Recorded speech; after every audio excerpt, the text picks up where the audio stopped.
मूर्ख बालको। अरे ओ राजपुरुष, मुंह संभाल कर बोलो। हम मूर्ख बालक नहीं, मुनि बालक हैं। लगता है भैया इनकी आंखों में कोई दोष है। हाँ भैया, सुना है मृत्यु से पूर्व मनुष्य की आंखें रंग बदलने लगती हैं। देखने में तो तुम सुकुमार हो, परंतु बातें बहुत विचित्र करते हो। कौन हो तुम? हम गुरुदेव वाल्मीकि के शिष्य हैं। इतने महान महर्षि के शिष्य होकर ऐसी उद्दंडता करना उचित नहीं है। हमारी आज्ञा है कि हमारा अश्व छोड़ दो। महानुभाव, अश्व आपका नहीं, अयोध्याधीश राजा श्री राम के यज्ञ का है। इसलिए हम अश्वाधीश और अयोध्याधीश श्री राम से युद्ध करना चाहते हैं, किसी और से नहीं। रामायण के रचनाकार महामुनि वाल्मीकि के शिष्य होकर भी क्या तुम श्री रामचंद्र के प्रताप को नहीं जानते?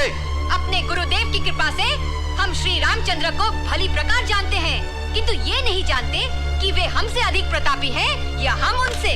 और इसीलिए हम दोनों भाई उनके प्रताप को परखना चाहते हैं। बालकों, तुम क्या जानो कि श्री राम ने कैसे कैसे महान कार्य किए हैं। उन्होंने महाबली बाली का संहार किया था। हाँ किया था, किंतु कायरों की तरह छिपकर। क्या इसे ही हम उनकी वीरता मान ले?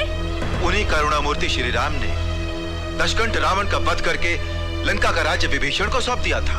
वे करुणा की नहीं, कठोरता की मूर्ति हैं। उन्होंने अपनी गर्भवती पत्नी सीता माता को वनवास देकर क्या अपनी करुणा का प्रदर्शन किया था? बालकों, यदि तुम अपने लड़कपन में हमारे भ्राता मर्यादा पुरुषोत्तम श्री राम का इस प्रकार अपमान करोगे तो उनका भाई लक्ष्मण तुम्हें कदापि क्षमा नहीं करेगा। अच्छा, तो आप ही है लक्ष्मण, जिन्होंने गर्भवती माता सीता को अकेले वन में छोड़ दिया था। अब तो हम आपको कदापि नहीं छोड़ सकते। हम इसी अवसर की ताक में थे। आपके कर्मों का फल आपको इसी वन में चखाएंगे। अब आप यहाँ से जीवित लौटकर नहीं जा सकते। सीता माता को आपने इस वन में ही छोड़ा था ना? हम भी इस वन में आपका अंत देखेंगे। बस बालकों, बहुत हो चुका। हमसे युद्ध करने की अपनी मुंहजोरी का फल भोगने के लिए तैयार हो जाओ।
मुनि कुमारों ने लक्ष्मण जैसे योद्धा को भी पराजित कर दिया।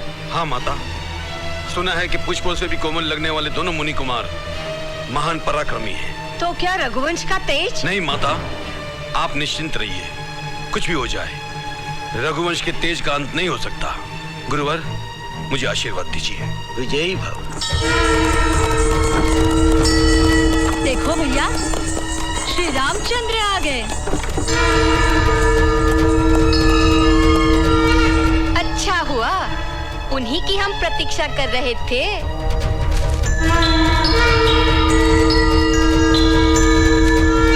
मुनि कुमारों, उस दिन अयोध्या में राम कथा का गायन करते हुए तुम ही आए थे ना? केवल राम कथा नहीं, सीता राम की कथा कहिए। हाँ हाँ, जानते हो, उसी दिन से तुम दोनों हमारी आंखों में चित्रित हो गए। जाने क्यों, तुम्हें देखकर मन में एक अपनापन सा उमड़ आता है, जैसे कोई लगाव हो। किंतु पहले आप ये बताइए कि आज अचानक राजमहल छोड़कर इस वन में कैसे पधारे? अच्छा स्मरण करवाया। तुम्हें देखकर तो हम भूल ही गए थे। क्या तुम जानते हो यहाँ किन मुनि कुमारों ने हमारे अश्व को पकड़ रखा है? आप उनसे अश्व छुड़ाकर ले जाना चाहते हैं? वो यज्ञाश्व है, छुड़ाना तो पड़ेगा ही।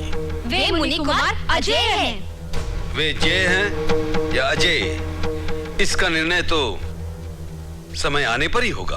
तो फिर देखिए, वो रहा आपका अश्व। ले जा सकते हैं तो ले जाइए। किंतु वे मुनि कुमार कहाँ हैं? यही है, आपके सामने। तुम? हाँ, किंतु आप चकित क्यों हो गए? इसलिए कि जिनका तुम गुणगान करते हो, उन्हीं के यज्ञाश्व को अपने अधीन करने की धृष्टता भी करते हो। हाँ, स्वयं आपने ही तो अश्व के माथे पर लिखवाया है कि ये अश्व कौशल्या नंदन श्री राम का है। इसे पकड़ने वाले को श्री राम के साथ युद्ध करना होगा। हम युद्ध करने के लिए तैयार हैं। यदि आप वीर हैं तो हम महावीर हैं। आपने ही नहीं, हमने भी वीर माता का दूध पिया है। तुम जैसे वीर पुत्रों को जन्म देने वाली वीर माता का शुभ नाम? उससे आपका क्या काम? आप यहाँ नाम गांव पूछने आए हैं या युद्ध करने? हम व्यर्थ की बातों में समय नष्ट नहीं करना चाहते। यदि आप अश्व चाहते हैं तो युद्ध कीजिए।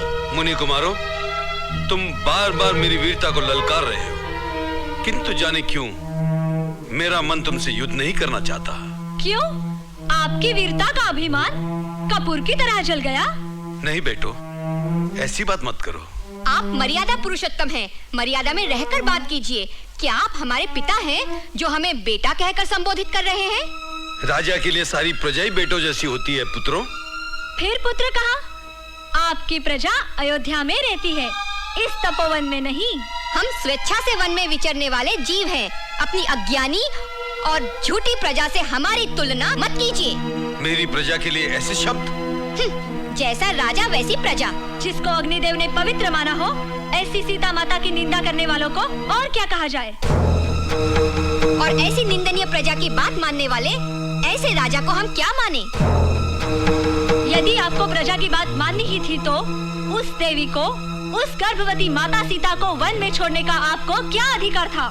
छोड़ना ही था तो उन्हें उनके पिता के यहाँ क्यों नहीं भिजवा दिया? उफ, तुम बार बार अपनी बातों से मेरे हृदय को भेद रहे मुनि कुमारों। किंतु जाने क्यों मुझे तुम पर क्रोध नहीं आ रहा। बोलो, न्याय और धर्म की बातें करने वाले तुम कोई देव कुमार हो या मुझसे युद्ध करने को उत्सुक कोई ब्रह्मरुद्र? क्यों? हमारी बातों से ही भयभीत हो उठे?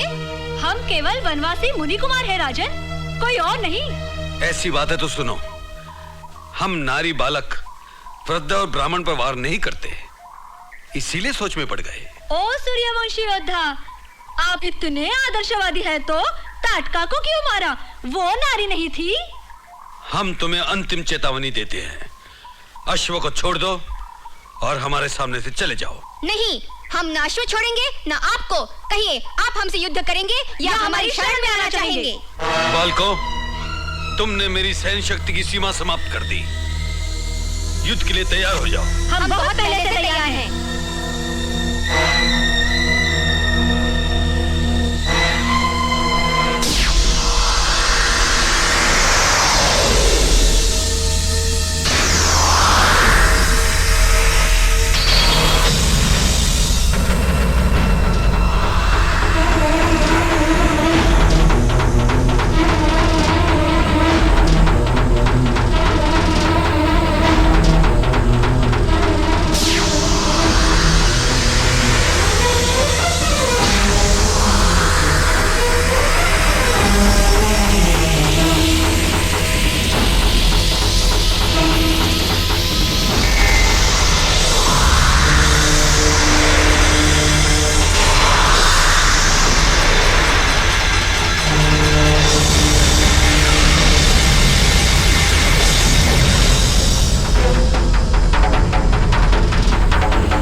शांति और उदारता के साक्षात अवतार प्रभु श्री राम को असमर्थ कह रहे हो? बिना कारण क्यों नष्ट होना चाहते हो? इनके चरणों में गिरकर क्षमा मांग लो। ये करुणा के सागर हैं, अवश्य क्षमा कर देंगे। और यदि लड़ना ही चाहते हो तो मुझसे लड़कर देखो। राम जैसे विश्व विजेता से लड़कर विजय मिले या पराजय, दोनों ही अवस्था में हमें कीर्ति मिलेगी। तुम जैसे वानर से लड़कर क्या मिलेगा? क्या कहा? जानते नहीं कि हमने सोने की लंका में आग लगा दी थी? सोने की लंका को सीता माता के आंसुओं ने भस्मीभूत किया था, तुम्हारी उछल कूद ने नहीं। हाँ। अच्छा, तो तुम हमारी शक्ति देखना चाहते हो? देखो।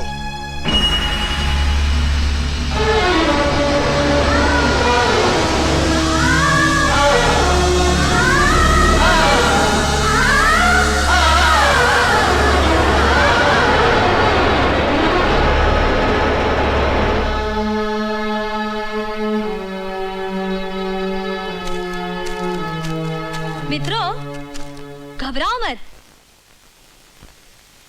इस विराट रूपधारी वानर को छकाने का एक ही मंत्र है। ये राम नाम के लट्टू हैं।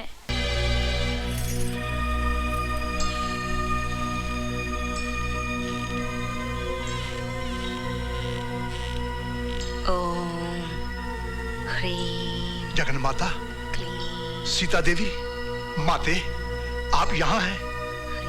हाय दैया, क्या ये सीता देवी हैं? इसका अर्थ ये हुआ लवकुश सीता देवी के पुत्र हैं। हाँ, वे जगन माता के पुत्र हैं। प्रभु श्री राम उनके पिता हैं। इसीलिए तो वज्रम वज्रे न भिजते, दोनों भाई प्रभु श्री राम से युद्ध कर रहे हैं। पवन पुत्र, तुम? हाँ माता। लवकुश मेरे प्रभु से युद्ध कर रहे हैं। हाँ माते, उन्होंने शत्रुघ्न और भैया लक्ष्मण को पराजित कर दिया है और अब प्रभु श्री राम से युद्ध कर रहे हैं। मुझे जल्दी से वहां ले चलो। माता, दुर्गा देवी की पूजा में विघ्न नहीं पड़ना चाहिए। आपके लिए हानिकारक होगा माता। संध्या, मुझे मत रोको, इससे बड़ी हानि वहां हो जाएगी। हे दुर्गा माँ, मुझे क्षमा करना। चलो पवन पुत्र। बहुत हुआ, अब इन मुनि कुमारों की ढिठाई सही नहीं जाती। रावण और कुंभकर्ण जैसे बलधारियों को धराशायी करने वाला राम बाण चलाना ही होगा।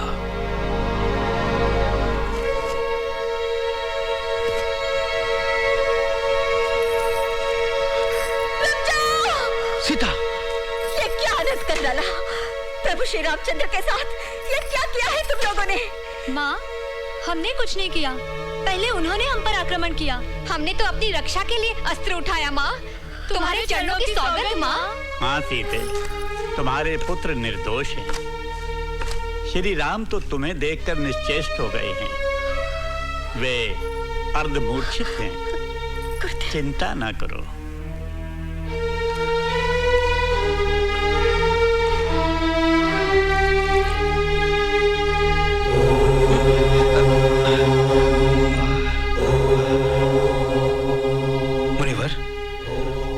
प्रणाम मुनिवर। माँ, तुम सीता माता हो? प्रभु श्री राम हमारे पिता हैं। तुमने पहले क्यों नहीं बताया माँ? पिताश्री, पिताश्री, हमें क्षमा करें। अनजाने में हमसे बहुत बड़ा अपराध हुआ है। तुमने कोई अपराध नहीं किया मेरे बच्चों।